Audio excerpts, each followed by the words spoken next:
ଦେଖନ୍ତୁ ବର୍ତ୍ତମାନ ବନ୍ୟା ପରିସ୍ଥିତି ସୁଧୁରି ଯାଇଛି, କିନ୍ତୁ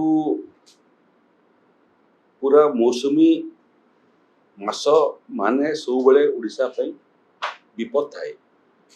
तेणु गोटे विपद टलीगला पुणी आगामी विपद पई आमे प्रस्तुति आरंभ कर दीजिए।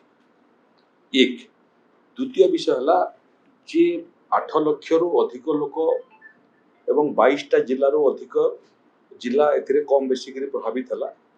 मूलतः उत्तर ओडिशा बालेश्वर भद्रक एवं जाजपुर व्यापक भाव में प्रभावित है एवं शेष पर्यायर महानदी रु पानी छाड़िबा कारण किछि किछि अंचल जिला पुरी जगतसिंहपुर खुर्दा कटक एटा मध्ये किछि किछि प्रभावित हला। ये जिला मानकर संख्या गणिले प्रकृति 30 जिला रु 23टा जिला प्रभावित होइछि। एबे रहिला जे क्षतिपूरण प्रदान एवं सेमानकर थैथान आम माननीय प्रधानमंत्री श्रीयुक्त नरेंद्र मोदी को धन्यवाद देवाई चाहूँ। माननीय गृहमंत्री श्रीयुक्त अमित शाह को धन्यवाद देवाई चाहूँ जे आमे आम तरफ सहयोग राशि मागिबा पूर्व आमको अग्रिम भाव में 500 कोटी टंका काली प्रदान करिसेंती। एबे जो जो क्षयक्षति होती तार आकलन आरंभ हो जाए। क्षयक्षति कौन हो प्रथम तो चाष जमी व्यापक भाव में क्षयक्षति होती तार आकलन करने राजस्व विभाग एवं कृषि विभाग ग्राउंड जीरो को ओह्लई सारे।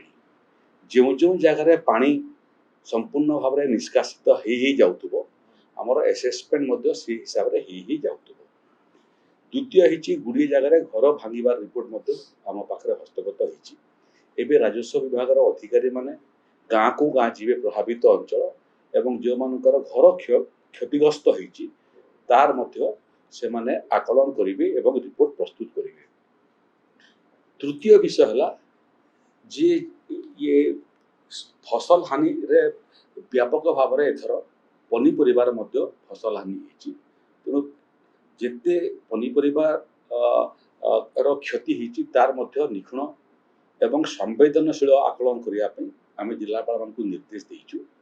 टिके संवेदनशीलतार सहित एवं मानवीय दृष्टिकोण से माने ये क्षयक्षतिर संपूर्ण निखुण रिपोर्ट प्रस्तुत करेंगे। 72 घंटा समय दीचु। 72 घंटा कहले पानी निष्कासन हला परे 72 घंटा पानी निष्कासन ही जाउथबो एवं गुटे गुटे जगार आकलन ही जाउथबो। इटा रहला लोकंकर क्षतिपूरण कथा। द्वितीय हला जोटा आम पे महत्वपूर्ण काम से काम आरंभ होइछि सेटा हला डिसइनफेक्शन करेबा। जो जो जगार बन्यारे अंचल प्रभावित होता है से जगार विभिन्न प्रकार कीटाणु मध्य आसिक प्रवेश करते। एबे public health department drinking water department panchayat raj department एवं सहरांचल अर्बन डिपार्टमेंट ये काम लगी गले। से जल संपद विभाग मध्य जो जो जगार बोरवेल सब अच्छी बोरवेल रो डिसइनफेक्शन करवा बंध सब थिला जोटा बन्या पानी रे पूरी जाइतिला ताकू मध्य डिसइनफेक्शन करवा को मान को डिसइनफेक्शन जेते वाटर बॉडी अच्छी ताकू डिसइनफेक्शन करबार काम मध्य आरंभ हो गला। पीवा पानी रो समस्या पानी निष्कासित हवा पर्यंत थाए। तेणु पीवा पानी रो पाई मध्य आमे व्यापक भाव में लोकों पाखु पहुँचा व्यवस्था करिछु जेतेबेला पर्यंत डिसइनफेक्शन काम संपूर्ण ही नहीं। साप कामुड़ा गोटे समस्या तार पाई मध्य सजाग अच्छी हेल्थ डिपार्टमेंट जो जगह आवश्यक पड़ो सांगे सांगे एंटीफेनल इंजेक्शन नेकरी से माने पहुँचे। एवं आहरी सबुठ महत्वपूर्ण विषय है जे गुड़िए विभाग मध्य एथिरे क्षतिग्रस्त होती। एनर्जी डिपार्टमेंट शक्ति विभाग बहुत जगह इंस्टॉलेशन क्षतिग्रस्त होती। PR department panchayat raj department तार रास्ता मध्य बहुत जगह क्षतिग्रस्त होती। आरडी डिपार्टमेंट रास्ता क्षतिग्रस्त होती। वाक्स डिपार्टमेंट रास्ता क्षतिग्रस्त होती। गुड़ी जगह घाईर मध्य संवाद आपने घाई मैंने मरामती कर आवश्यकता अच्छी। जिते जिते विभाग मुझे आउ दुईटा जिनस काली निर्देश देछि सेटा हला जे तुरंत ये क्षय क्षतिर आकलन सांगरे सांगरे କେଉଁ କେଉଁ ଅଙ୍ଗନବାଡ଼ି କେନ୍ଦ୍ରମାନେ ପ୍ରଭାବିତ ହେଲା ଏବଂ କେଉଁ କେଉଁ ପ୍ରାଥମିକ ମାଧ୍ୟମିକ ସ୍କୁଲ ପ୍ରଭାବିତ ହେଲା ତାର ରିପୋର୍ଟ ମୁଁ ମାଗିଛି। ସ୍ୱତନ୍ତ୍ର ଭାବରେ ପ୍ରତ୍ୟେକ ଅଙ୍ଗନବାଡ଼ି କେନ୍ଦ୍ରକୁ ପ୍ରଭାବିତ ହୋଇଥିବା ଅଙ୍ଗନବାଡ଼ି କେନ୍ଦ୍ର ଏବଂ ସ୍କୁଲ ସେମାନଙ୍କୁ ମଧ୍ୟ ଧନରାଶି ଆମେ ଦେବୁ, ଯେମିତି ଟିକିଏ ବର୍ଷା ହେଲେ ସ୍କୁଲକୁ କିମ୍ବା ଅଙ୍ଗନବାଡ଼ି କେନ୍ଦ୍ରକୁ ପାଣି ପଶିବ ନାହିଁ, ଛୁଆ ସୁରକ୍ଷିତ ରହିବେ। ସ୍ୱତନ୍ତ୍ର ଭାବରେ ଆମେ ଅନୁଦାନ ଦେବୁ। ବିଭିନ୍ନ ବିଭାଗର ମଧ୍ୟ ଆସେସମେଣ୍ଟ ଆସିବ, ତାର କେତେ କ୍ଷତି ହେଇଛି ତାକୁ ମଧ୍ୟ ମରାମତି କରିବା ପାଇଁ ଆମେ ଦେବୁ।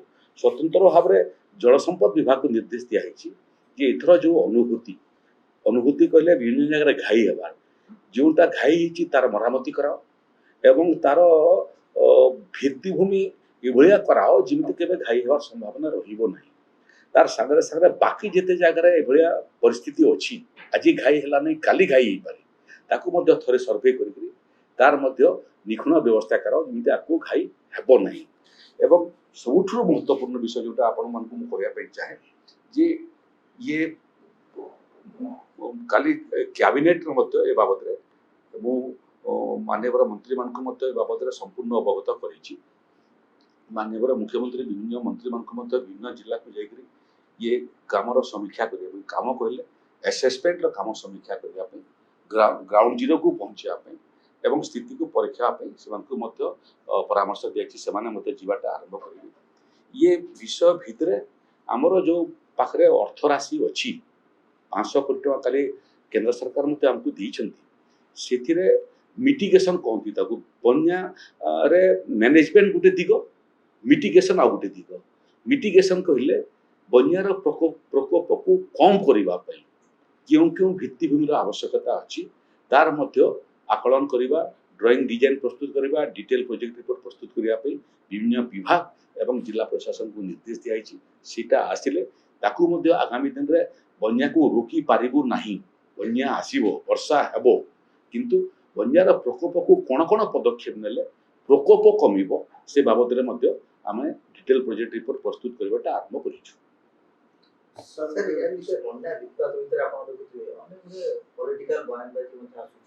ମୁଁ ଦେଖେ ନାହିଁ ସେସବୁ, ମୋତେ ଲୋକଙ୍କର ଦୁର୍ଦ୍ଦଶା ଦିଶୁଛି ଏବଂ ଦୁର୍ଦ୍ଦଶା ସାଙ୍ଗରେ ସାଙ୍ଗରେ କେତେବେଳେ 24 ଘଣ୍ଟା ଏ କାମରେ ଆମେ ରହିଛୁ। ଗଣମାଧ୍ୟମ ଦ୍ୱାରା ଯେଉଁ ଯେଉଁ ସମ୍ବାଦ ପରିବେଷଣ ହେଉଛି ସେମାନଙ୍କୁ ମଧ୍ୟ ଧନ୍ୟବାଦ ଦେବା କଥା। ନକାରାତ୍ମକ ହଉ ସକାରାତ୍ମକ ହଉ, ପ୍ରତ୍ୟେକ ନ୍ୟୁଜ୍ ଆମ ପାଇଁ ଟିପ୍ସ ନିଜକୁ ସୁଧାରିବା ପାଇଁ।